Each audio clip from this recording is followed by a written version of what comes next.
I scribbled it in there. Okay. Hey everyone, my name's Keith.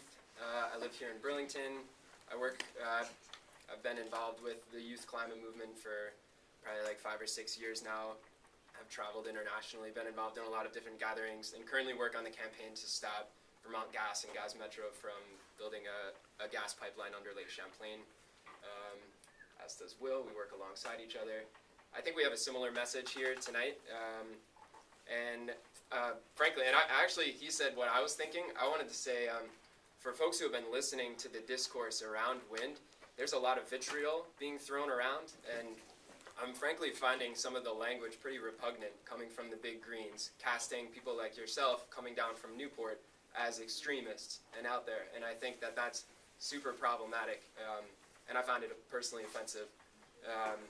So I support you coming down here.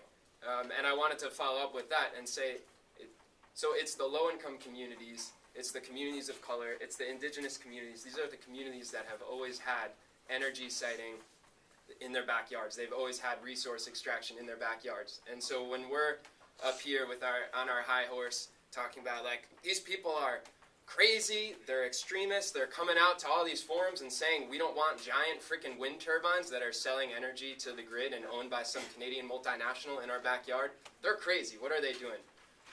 So I'd like to propose that we think about something like principles. We think about how we can use principles like equity. Talk about equity. Is this an equitable decision? When we're considering projects, when we're considering the siting of projects, when we're considering policies around energy and climate, are they equitable?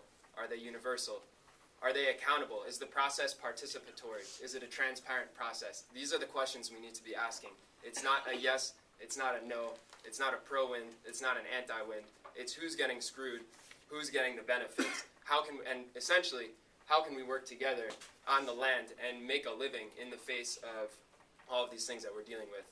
So I just wanted to thank you all tonight. I really hope that this is just the beginning. I see this as there's going to be decades more community-involved meetings like this where we all work together to figure out how we're going to deal with this stuff that's coming up pretty fast.